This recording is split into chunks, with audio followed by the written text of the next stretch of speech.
আজি ৰাতিৰ 12টা বজাত হঠাৎ আহিল এটি প্ৰবল ধুমুহা আৰু ধুমুহাত উৰুৱাই লৈ গ'ল সপোনৰ ঘৰ।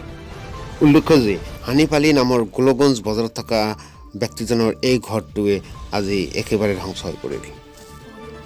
3 বছৰ আগতে চৰকাৰী ঘৰ আবণ্টন পাইছিল যদিও আজিলৈকে সেই পইচা হাতত নাপালে, যাৰ ফলত এই জুপুৰি ঘৰটোতে থাকিব লগা হৈছিল। আৰু আজি ধুমুহাত সম্পূৰ্ণৰূপে ধ্বংস হয় এই ঘৰটি। কিন্তু প্ৰশ্ন উত্থাপন হৈছে, 3 বছৰ আগতে পোৱা ঘৰৰ পইচা আজিলৈকে কিয় নাপালে হানিপালিয়ে?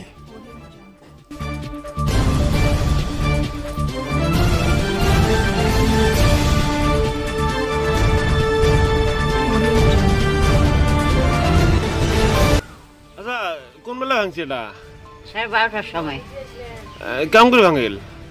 এই তুফান আসছে, ওই দিনে ঘর ভাঙি গেল, গাছ পড়ছে। তোমাদের ভাঙা সিঙে ঘর, তোমার সরকারি ঘর পান নাই?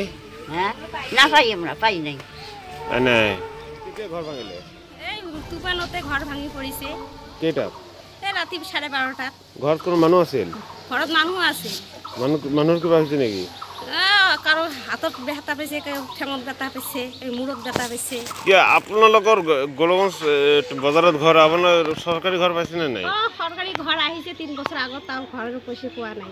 কিয় পোৱা নাই? অফিচত গৈছিলে নে নাই? অফিচত গেছি, এতিয়াও পোৱা নাই পইচা। কি কয় অফিচৰ? দেৰি হ'ব, দেৰি হ'ব। 3 বছৰ আগত আপোনাৰ নাম আহিছে? হ্যাঁ। ঠাই আহিছে? ঘৰটো কাৰ নামত আহিছিলে? মোৰ মতাৰ নামত আহিছে।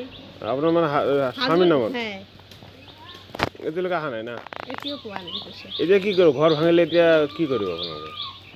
এতিয়া পইচা নাই, কেমন কৰে ঠিক কৰি?